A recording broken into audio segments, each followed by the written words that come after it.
আসসালামু আলাইকুম ওয়া রাহমাতুল্লাহি ওয়া বারাকাতুহু। আবারও স্বাগত জানাই টিভি টক শোজ অ্যান্ড অ্যানালিসিসে। আমরা দর্শকদের চিঠিগুলো পড়ে শোনাচ্ছি, যেগুলো আমরা পেয়েছি ইমেইল এবং ওয়েবসাইট থেকে, আর এর বেশিরভাগই এনডিটিভির ওয়েবসাইট থেকে। এরপর আরও একটা মেইল পাঠিয়েছেন দ্য ট্রু ইন্ডিয়ান মুসলিম, এটাই হলো তার ইউজার নেম। যদি এখানে কারো সমালোচনা করতে হয়, তিনি হলেন ডক্টর জাকির। তিনি ইসলাম ধর্মের উপর বিশেষজ্ঞ, ইসলাম ধর্মের অনেক খুঁটিনাটি বিষয় জানেন অথবা দাবি করেন। তিনি বললেন 9/11-এর জন্য ওসামা বিন লাদেন দায়ী নয়, তিনি ভুল তথ্য ছড়াচ্ছেন, আর এটা মোটেও ঠিক না। অনেকেই তার কথা মানে। আমি দুঃখিত, তবে আমি এখানে একমত নই। ওয়েবসাইট, জার্নাল, মিডিয়া তাদের মতো করেই বলবে, তবে একজনের মুখের কথা বদলানো যায়। ডক্টর জাকির কেমন পোশাক পরেছিলেন? তিনি কেন সেখানে পরে গেলেন একটা স্যুট? উনি আরবদের পোশাক পরলেন না কেন? তিনি তো ইসলামের বাণী প্রচার করছেন। অনেক মানুষই ডক্টর জাকির নায়েকের অনুসারী, সেজন্য তার এটা বলা উচিত হয়নি যে তালেবান আর ওসামা এরা 9/11-এর জন্য দায়ী নয়। এ কথাটা পুরোপুরি ভুল। আমি সিএনএন, বিবিসি বা এরকম একচোখা চ্যানেলের কথা শুনিনি। বরং যারা এই কাজটা করেছে তারাই তো দায়টা স্বীকার করেছে। আমার মনে হয় ইসলাম ধর্মের কোথাও নিরীহ মানুষ হত্যা করাকে অনুমোদন দেয়া হয়নি। সত্যি বলতে কোনো ধর্মই অনুমোদন দেয় না। তাই আমার মনে হয় এই চরমপন্থীরা কি চাচ্ছে। ডক্টর জাকির বলেছেন তালেবান আর ওসামা বিন লাদেন 9/11-এর জন্য দায়ী নয়। এটা দর্শকরাও ভালোভাবে গ্রহণ করেননি। সাধারণ মানুষই বিচার করবে যে ইসলাম ধর্ম আসলে কেমন। এটাই আসল কথা। একটা দেশে নিরাপদ অবস্থা থেকে এরকম মন্তব্য করা আসলে খুব সহজ। যদি এই কথাগুলো বলেন কঙ্গোতে, মোজাম্বিকে, ইরাকে, জায়ারে ইত্যাদি, অন্য ধর্মের চরমপন্থীরা আপনাকে মেরে ফেলবে। যে কোনো ধর্মের মধ্যেই চরমপন্থী মনোভাবটা ঠিক না। এটা সমাজের জন্য ক্ষতিকর। এটাকে দমন করতে হবে। কোনো ব্যাপারে বাড়াবাড়ি করলে বেহেশতের ফলও শেষ পর্যন্ত বিষে পরিণত হয়। এই মেইলটার মাধ্যমে আমি কারো অনুভূতিতে আঘাত দিতে চাই না। আঘাত দিয়ে থাকলে দুঃখিত। আসলে আমি আমার নিজস্ব পদ্ধতিতে আপনাদের সবাইকে জানাতে চাই যে যদিও আমি 5 ওয়াক্ত নামাজ পড়ি না, তারপরও আমার মধ্যে নীতিবোধ আছে। ইসলাম যা শিখিয়েছে সেরকম নীতিবোধ। আমি নিশ্চিত আপনারা সবাই আমার চাইতে অনেক বেশি ধার্মিক এবং মুসলিম। আমি বিশ্বাস করি আমার এই নিজস্ব পদ্ধতিতে আমি ইসলাম সম্পর্কে মানুষের ভুল ধারণা দূর করার চেষ্টা করব। তাদের দেখাবো যে ইসলাম একটি সহনশীল এবং একটি মানবিক ধর্ম। আর একটা কথা বলবো, বারখা বা অন্য কেউ একচোখা ছিলেন না। যদি কেউ একচোখা থাকেন, তিনি ডক্টর জাকির। এটা তো একটা বিতর্ক অনুষ্ঠান। এখানে মতভেদ থাকতেই পারে, সবাই একমত নাও হতে পারেন। আপনারা দেখতেই পাচ্ছেন এখানে কিছু আছে পজিটিভ মন্তব্য, কিছু সমালোচনা। যেমন এই মেইলটা ডক্টর জাকিরের সমালোচনা করেছে। আমি আপনাদের সামনে সব ধরনের মন্তব্যই পড়ে শোনাচ্ছি, যাতে করে বুঝতে পারেন অনুষ্ঠানটা দেখে দর্শকরা কিরকম প্রতিক্রিয়া জানিয়েছেন। কিছু পজিটিভ, কিছু নিরপেক্ষ, আর কিছু সমালোচনা। এরপর আরেকজন উত্তর দিয়েছেন এই ইমেইলের একই ওয়েবসাইটে।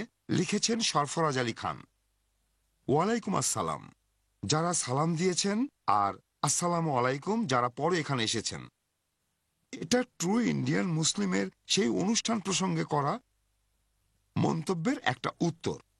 আমার ভাই সেখানে লিখেছেন ওসামা 9/11-এর আক্রমণ করেছে কিনা সেটা জানার জন্য তাকে বিবিসি বা সিএনএন দেখতে হবে না।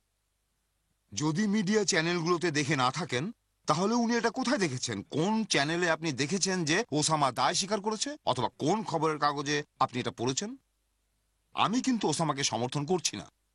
যদি সে এটা করে থাকে, নিন্দা করব।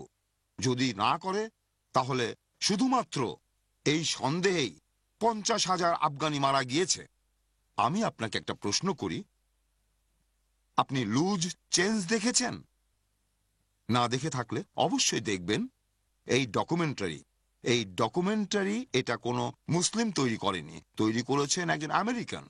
আর সেখানে দেখবেন তালেবানরা তারা ইংরেজিতে কথা বলছে, যদিও তাদের উচ্চারণটা হয়তো বুঝতে পারবেন না। তারা আমেরিকানদের কাছ থেকে প্রমাণ চাচ্ছে যে ওসামা এটার জন্য দায়ী। তারা বলেছিল যদি প্রমাণ পায় তাহলে তারাই ওসামাকে আমেরিকার হাতে তুলে দেবে। এই ভিডিওটা মাত্র একবার দেখানো হয়েছিল নিউজ চ্যানেলে। এরপর ভিডিওটা আর কখনোই দেখানো হয়নি। ভাই, আপনি যেতে বললেন ইরাকে, জায়ারে, কঙ্গোতে। ভাই, আপনি মুসলিম পোশাক পরে আমাদের আসামে চলে যান। উলফার সন্ত্রাসীরা আপনাকে টুকরো টুকরো করে ফেলবে। তারা মুসলিমদের হত্যার ব্যাপারে বিশেষভাবে দক্ষ। 749টা আক্রমণ করেছে। আর ডক্টর জাকির নায়েক এই পোশাকে সেখানে পাবলিক লেকচার দিয়েছেন। আলহামদুলিল্লাহ, এটাই হলো ইসলাম ধর্মের শক্তি। আল্লাহর পথ ধরে চলুন। দায়িত্ব পালন না করলে অন্যদের দাওয়া দেওয়ার কাজে না করবেন না। আপনি আপনার নিজস্ব উপায়ে চেষ্টা করে যাচ্ছেন, সেটা খুবই ভালো কথা। তবে অন্যরা যারা চেষ্টা করছেন তাদের কি হবে? ডক্টর জাকিরের টিভি চ্যানেলের দর্শক সংখ্যা প্রায় 7 কোটির মতো। এটা গড টিভিকেও পেছনে ফেলে দিয়েছে। ভাই, আমাদের দায়িত্ব হলো প্রচার করা, মানুষকে হেদায়েত করা নয়, যাতে করে শেষ বিচারের দিনে আপনি সাক্ষ্য দিতে পারেন আপনি মানুষের কাছে ধর্ম প্রচার করেছেন। অন্ততপক্ষে চেষ্টা করেন। আর কে জানে, হয়তো কারো জন্য বেহেশতের দরজা খুলে দেবেন। ডক্টর জাকির অনেক মানুষের জন্য বেহেশতের দরজা খুলে দিয়েছেন। আল্লাহ আমাদের শান্তিতে রাখুন আর সঠিক পথে রাখুন। ইমরান আলীর মেইলের উত্তরে এই লম্বা ইন্টারেস্টিং মন্তব্যটা আপনারা এতক্ষণ ধরে আমার কাছে শুনলেন। এরপর লিখেছেন ভাই মনোজ মিশ্র, অমুসলিম। ইনিও ইন্টারেস্টিং মন্তব্য করেছেন। ডক্টর জাকির নায়েকের মতো এত বিখ্যাত আর যোগ্য একজন মানুষ, যিনি কম্পারেটিভ রিলিজিয়নের উপর একজন এক্সপার্ট, তাকে কথা বলার সময় দেওয়া হয়নি। তার বদলে কথা বলেছেন সোহা আলী, শাহরুখ খান আর কম পরিচিত কবির খান। তারা এমন বিষয়ে বলেছেন যেটা সম্পর্কে তারা কিছুই জানেন না। কোনো বিষয়ে কথা বলা উচিত এক্সপার্টদের, যারা জানে না তাদের বলা উচিত না। হ্যাঁ, সোহা বা শাহরুখ, কবির খান বা সালমান খান ফিল্ম নিয়ে কথা বলুক, তাহলে ঠিক আছে। যদিও আমি হিন্দু, আমি পিস টিভিতে ডক্টর জাকির নায়েকের লেকচার শুনেছি। এছাড়াও কম্পারেটিভ রিলিজিয়নের বিভিন্ন টপিক নিয়ে অনেকের সাথে বিতর্ক করেছেন, আলোচনা করেছেন।